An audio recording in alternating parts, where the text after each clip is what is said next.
Welcome to the 6 o'clock round here at Diamond Billiards. I'm Megan Fort, your tournament director. We have the American 14-1 Straight Pool Championships presented by Diamond Billiards and the Dorsey family.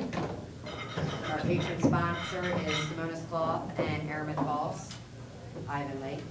Official cue sponsor is Lacassi. Our live stream is Inside Pool for the Billiard Channel on Roku TV. And our matchup is Mr. Bob Jewett out of California. He was the National College 14-1 champion, and he writes for Billiards Digest. Welcome. His opponent is no stranger to straight pool, Mr. Thorsten Hohmann, the Hitman, four-time world 14-1 champion, also world champion 10-ball, 9-ball. This is too long, Thorsten. You guys all know who he is. And his sponsors include Simona's Cloth, Moose Shoes, Lacassi Cues, Kamui Tips, and Cyclops Balls. You guys may have the lag for break. All right, here we are at the 2015 American 14-1 Straight Pool Championship. We are here at Diamond Billiards in Midlothian, Virginia, and with me here in the commentary box is Darren Frank. Hello, Darren. Hello, Ralph. So we got a nice match coming up here between Thorsten Hohmann and it's Bob Jewett. Bob Jewett. Bob writes for Billiard Digest magazine, writes a lot of really great articles for them, and is a good player, so this should be a really fun match to watch. All right, we should start with the bet. I take Thorsten.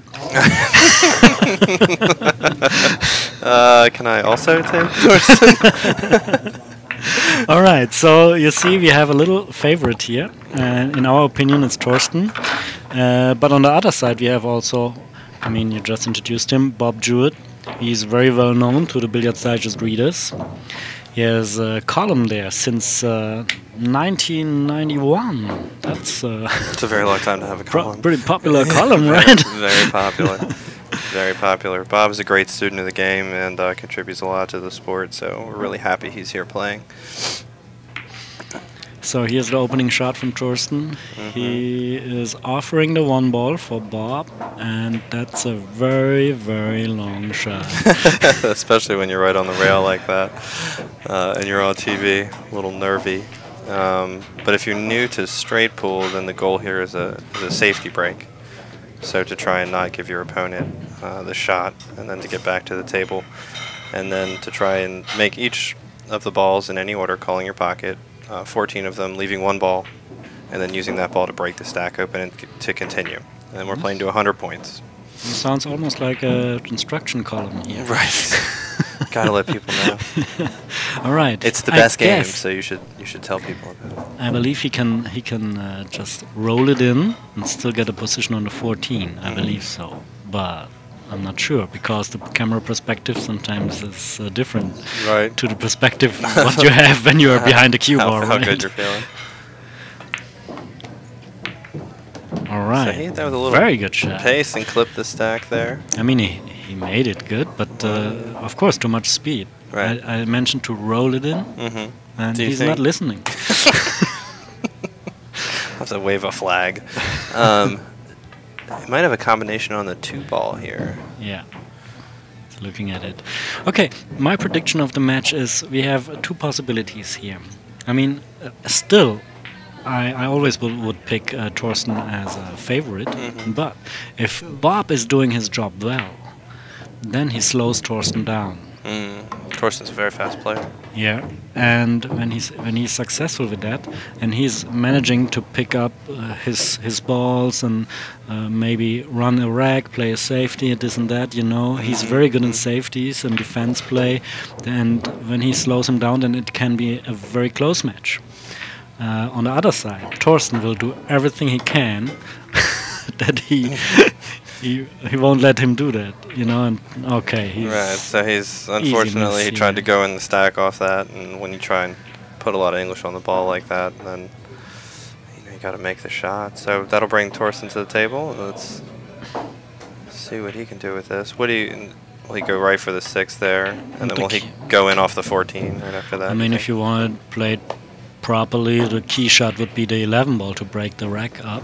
So you go for 6, 14, 11, but you got also other possibilities here. But this would be the favorite.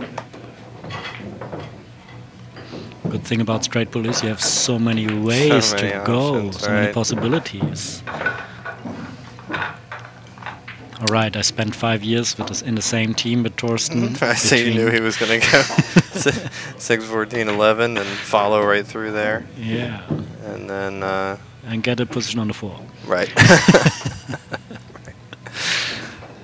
I mean, sometimes it's hard to predict when you go into a rack like that. Of course, you can spend some certain thoughts on whether you exactly hit the rack with what speed and try to make a prediction which ball you're going to play after it.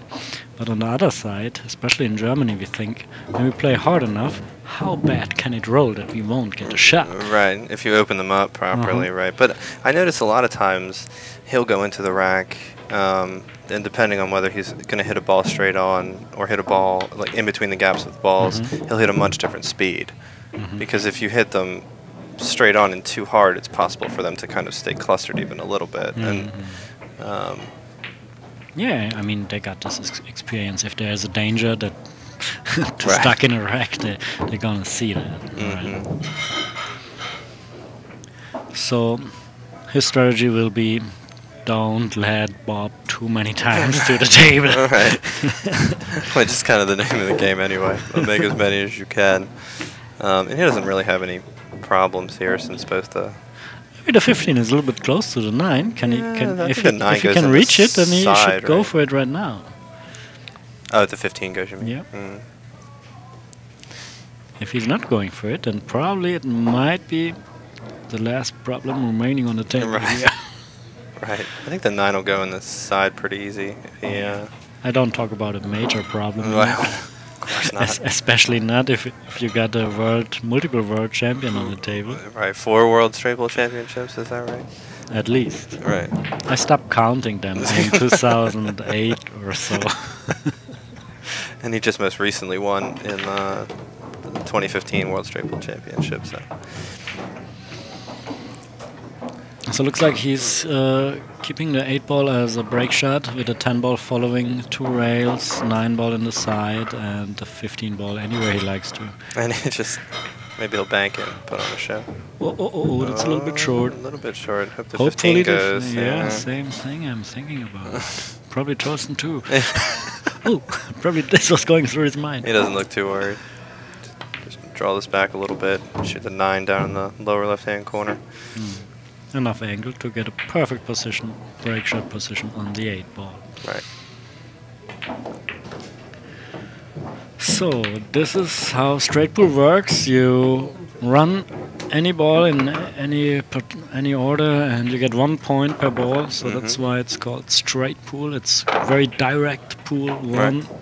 One point for every ball, doesn't matter which one, and the winner is who gets 100 points first. And later on, maybe 150. Exactly, and you can see the score that they're keeping. That'll update at the end of every rack. Yeah, you see up there by 12-2. And he's sort of slam into those. And he had to hit it with a lot of force because he didn't have a lot of natural angle. Like the more angle the shot is, the more velocity is on the cue ball naturally, and then you don't have to hit it quite as hard to get good separation. And he still got a nice little cluster of balls there in the middle. But he has also a lot of free balls, so he can easily manage it to take care of them. But don't forget, in straight pull, even though it looks very easy, if some expert is on the table, then you can mess up very easily too. Oh yeah, you just have to watch me play for 5 minutes. You have to keep your concentration throughout every ball you're playing, because one little shot you're not paying full attention, then you can screw yourself up somewhere behind the ball or so.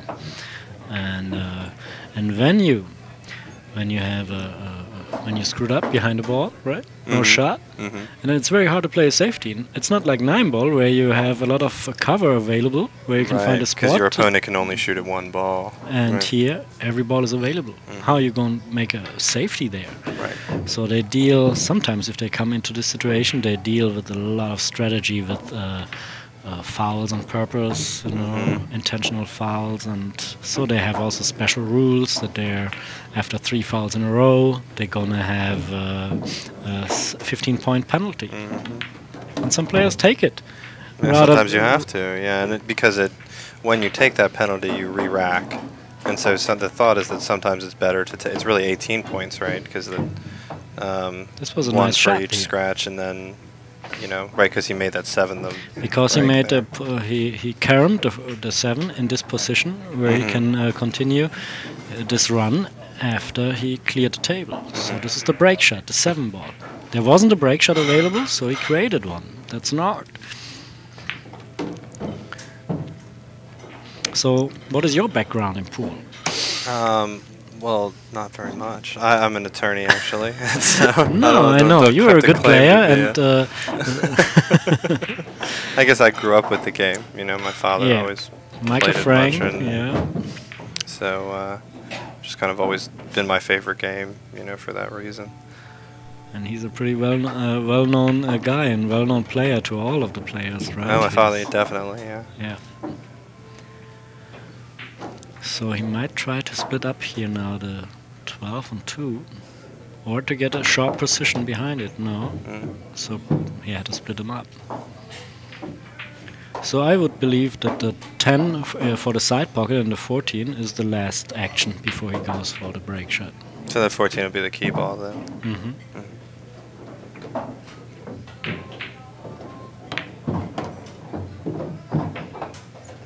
Did I introduce myself in the beginning? Not so much, Ralph. Tell us about you, because you have a long personal history with Thorsten. I'm really thinking about if I mention my name. People don't know. You mentioned your name. I did? Yeah. Okay, that's about it. Yeah. No, come on. The rest they can you have Google. A very long entry in the program. You can talk about that, so I'm sure. Ralph has authored several books on pool, modern pool being the best pool guide ever written. So, but they're mostly not available in English because you can find it on Amazon. Yeah. Don't tell the people. What? Let me see, Thorsten. Getting because when they read them, they're getting too good, and then I got too much good opponents. Yeah. It's too bad. Yeah. Okay, this is not an easy break shot. I mean, Thorsten probably think about it. Oh, perfect. Right. So for me, this is. But for an average player, it might be ooh. Right. So just because of a lot of angle, but and that too means that he doesn't have to hit it very hard, right? I mean, he can hit sort of a natural pace to it, and just make sure he makes the ball. And it depends a lot on where he'll hit. Right into the 4 ball, or. I bet he's going to put a little extra speed to the natural speed on it. Draw a little bit. That's what I'm talking about. A little bit, yeah. He's not afraid. No, of course like not. that. Yeah. What's the difference? Like when I play and like a third of the shots are hard, or what? And I have to worry about then making them. And to him, that's not the case, right? I mean, there's not a lot of shots that he looks at. He's like, oh, this is a really hard shot. So it's what makes it look so easy. What's there first? Is the shot becoming difficult because you worry about it, or probably a little both? So it's also an art to learn not to worry too much in the game, because when you start to worry, then you can have some tensed up matches sometimes where it goes back and forth, and everybody's afraid to make a mistake, right? They prefer to take intentional fouls and a lot of safeties instead of trying something. Right. And of course, it can happen to everybody that they lose confidence, but you do everything not to lose the confidence. All right. Get your confidence, and people may ask, "Oh, that's easy to say. How to handle that?" We don't mention any books over here yet. No. Okay, there's some app now. Who cares about books when we have an app? Right? The app, absolutely the app, yeah. Training app. Check Billiard. So you can check it out. You can download it for free. Check Billiard app. And there's also information on the website checkbilliard.com. Anyhow, when we mention this, we should also mention some sponsors here of the event. And first of all, we have to mention Diamond Billiards. Yeah, How do you like the place? Oh, this is the second year we've had it here, and it's really been wonderful. It's by far the best place the tournament has been, and we have an amazing field. And Tommy and the whole crew have just been awesome. So we're really thankful to Diamond for having us here. Great pool room. Yeah, I like it also very much, and I already tasted a burger. I tasted the teas. food is great. I tasted everything. I tasted lately also some cookies.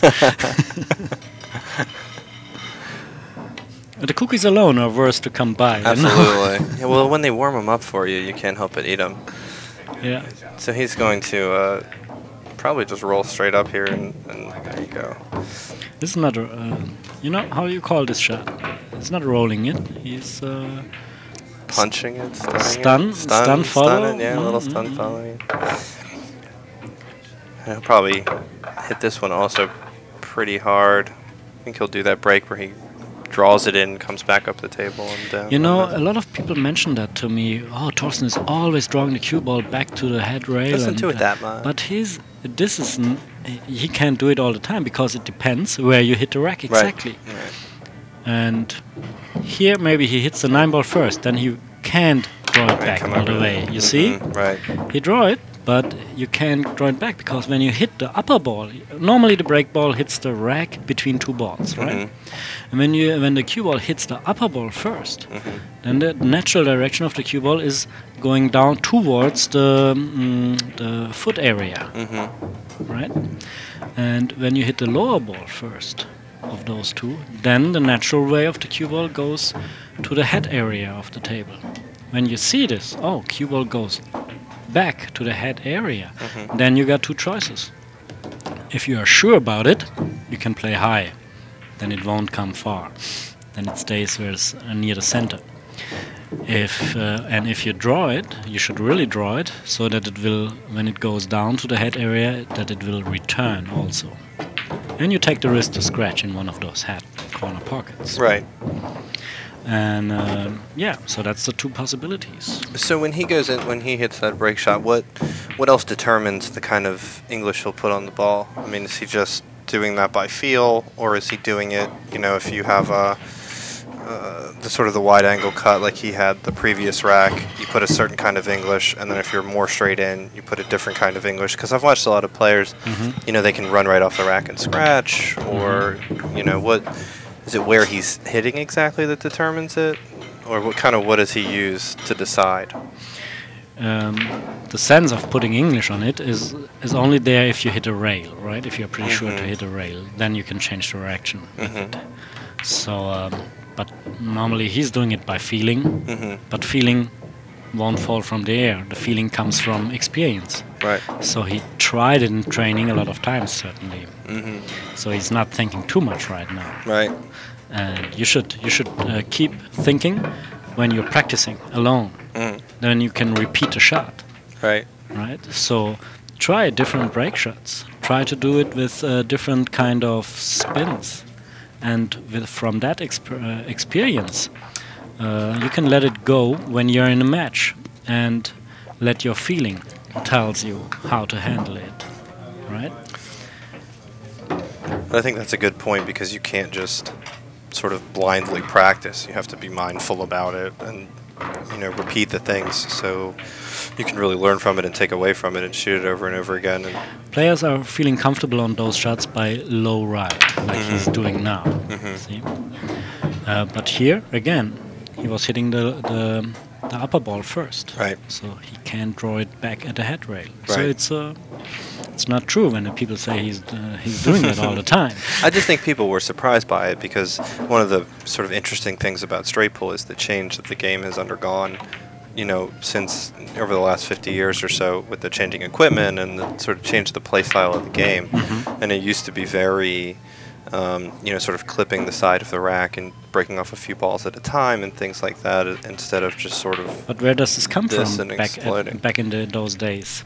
I believe if the same players from back of those days would play with the equipment today, they would also change the game, because they did it also they had those how do you call those clay balls Clay they balls had back at this time. and wool cloth. Yeah. And, you know, I mean, if they would sort of break real hard, Mhm. then they break the balls. Yeah. Wasn't it? I mean, I saw a couple sets of balls. They look very. I mean, you can really break them when you make a 9-ball break on it. I Yeah, mean, they were all chipped up and stuff. Yeah. yeah.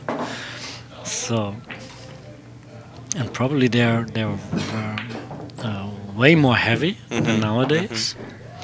So it would need a lot of force to Mhm. split them apart. Right. So they probably did the right job by picking being very accurate and picking some balls out of the rack every time, right? Instead of trying to force it unnecessarily.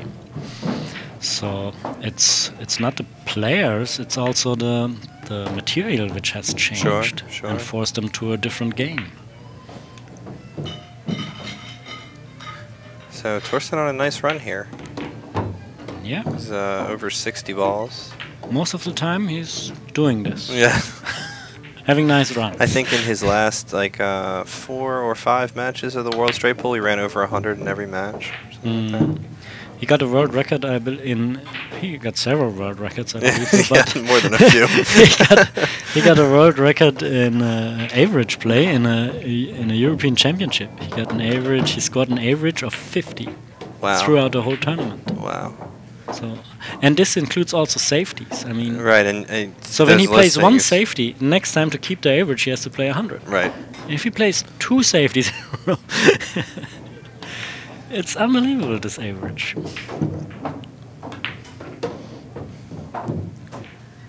But he really loves the game. But so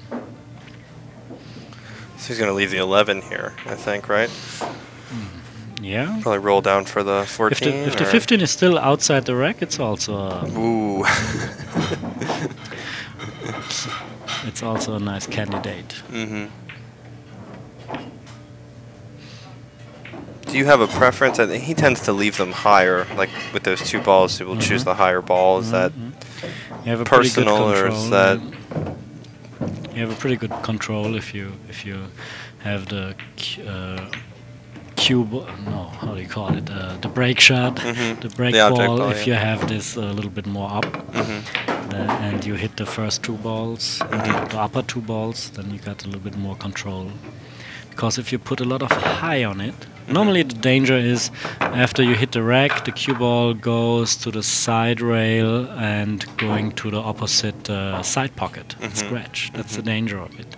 But if you make sure to have enough follow on it, it won't happen.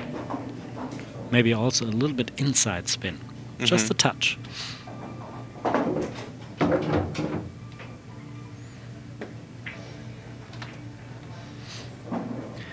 So will it change how he hits this because he's so close to the rack?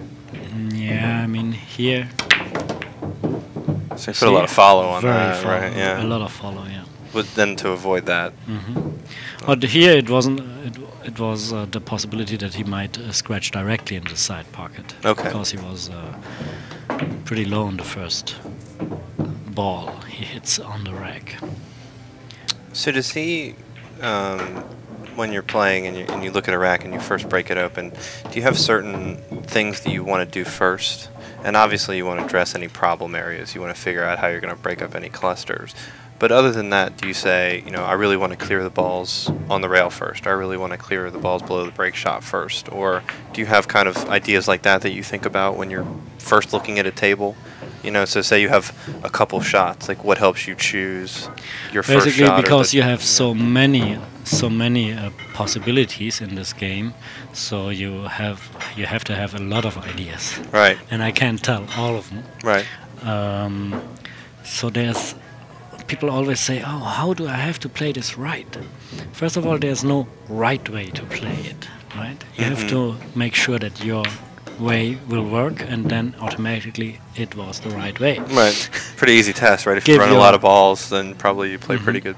He plays good patterns because he has a lot of high runs, right? But how you get to that point? You have to practice, for example, there's also a game called brainwashing. I guess Jim Rempel once mentioned that. And it's when you spread out the balls all over the table, not too close to the cushion, maybe a half diamond size inside. And then try to run the table without hitting the rail with the cue ball or any other ball. And normally, after doing this for a long time, you will see little triangles. 3 balls you can take care of just by a stop shot. So if you do this for a long time, then you can see little groups of balls. So you don't see, like, after the break, like 14 single balls and how to handle this. This is difficult. You see only 3 or 4 groups of balls. So you go for, okay, this group, and then that group. Right. And inside the group, the pattern is pretty flexible. The key shots mostly going from one group into another group. So this is at least the strategy when the table is wide open. If it's partly open, then you have to find your way. Okay, where's the shot? Can I open the remaining pack? And try to get the right position, the right angle to that from the point where you can start with. Right, is this probably a 2-ball is not a break shot?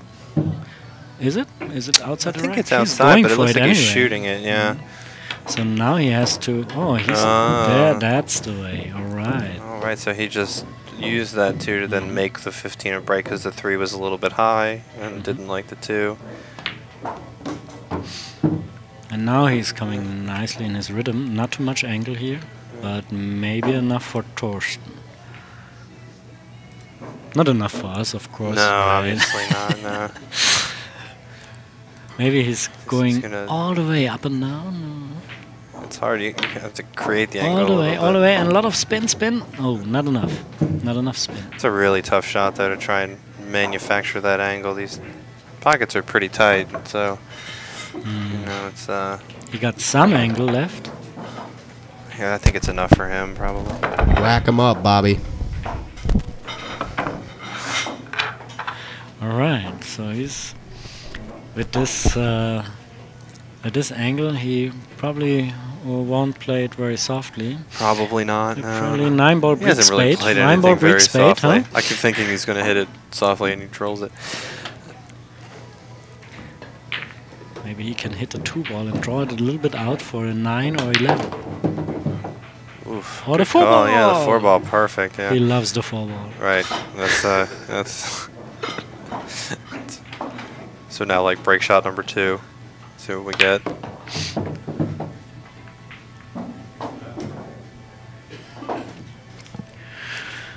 All right, so our 1975 National College Straight Pool champion is sitting in the So chair. has yet to shoot. Thorsten's on 80, 283, 84.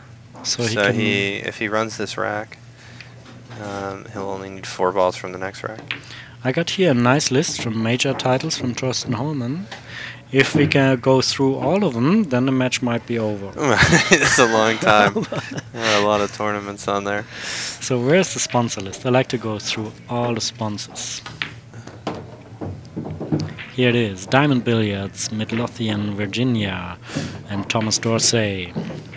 A nice billiard hall, we already mentioned that. And Dorsey Holdings, Tom and Cindy Dorsey from Richmond also. Probably the parents. Yes. All right. Yes, and we thank them very much for their support of the tournament. They've been great supporters of the tournament and the game of straight pool, so thank you guys very much. And then we got Ivan Simonis and Aramid Billiard Balls, probably the leading company in their field, right? Absolutely, they've If been it's the about standard class, for, I don't know, 100 years, forever. Yeah, if it's about class, it's Ivan Simonis who sets the standard. If it's about balls, it's Aramid who sets the standard, True. right? And so we can mention Ivan Lee here, right? He's taking care of the business of Simonis Kloss here in the US. And then we got Nathan Solinsky. Supporter of the tournament, absolutely. Peter and Sandra Sears from Madison, Wisconsin. Thank you very much. We got Chihai Lexus of Annapolis. Paul La Rochelle. Then we got Rebecca Snow Burrs and Eric R. Ettington, New York City. Bob and Vicky Paskey, Grand Ledge. MI is? Michigan. Michigan. Okay, I'm a foreigner. I'm from Europe. I'm from Germany. And Bob Jewett himself, Santa Clara, California, sponsors this event. Also, Dennis Walsh from Chicago. All right. Dennis Walsh. Greetings to Dennis Walsh. All right. Thorsten's about to run out here, isn't he? Yeah, he's having fun always in this game. Absolutely. I mean, his high run is 400 something. 404, I think. 404. Yeah, it's unbelievable.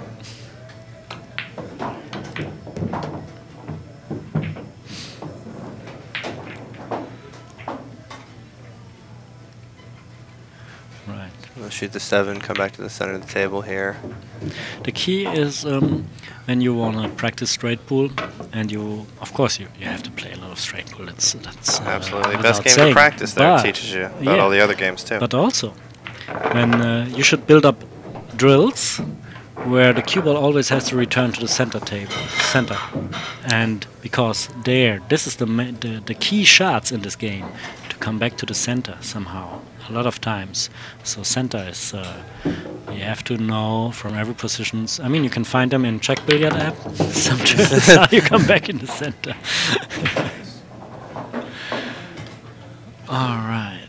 He got a 15, and then he got several balls with some angle. He can take care of the remaining pack of the balls here. I don't think he needs How many, to, right? how I think many he's does he on need? 99 right now, is that right?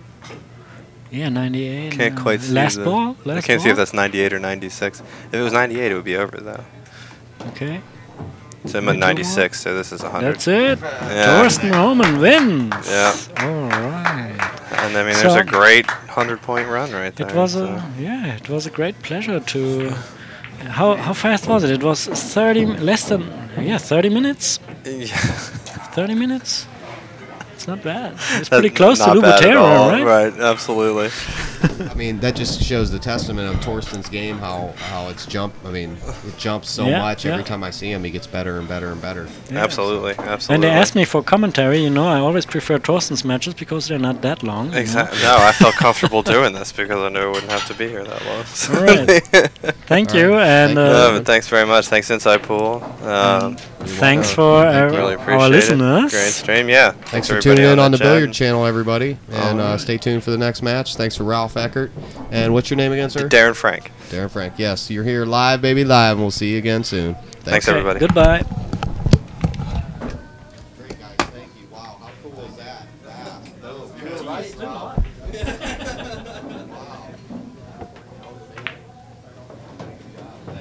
Thank you so much. We're going to play that a lot. I hope you guys did great. Ralph's always awesome.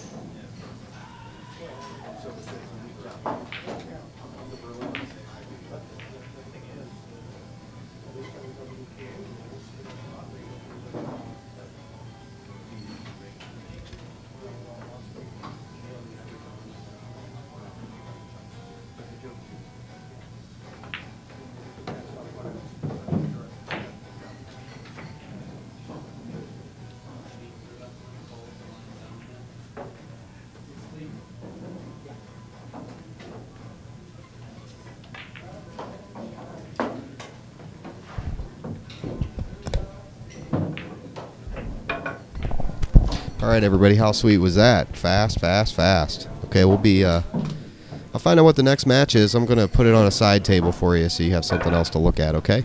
All right, bye.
All right, I did what I said I was going to do. I put it on a side match, so you're going to have to stand by for the next feature match.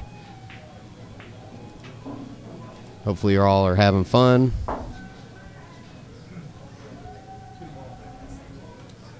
And we are also filming a reality show now at the same time as this tournament's going on. And I just want to announce that Inside Pool is streaming the U.S. Amateur Championships this year. A lot of people said that we weren't, but we negotiated it, and we're going to be there. So we'll see you then, InsidePool.tv and the Billiard Channel. So for right now, stand by. I got to beam up to the mothership for a few minutes, and then I'll be back.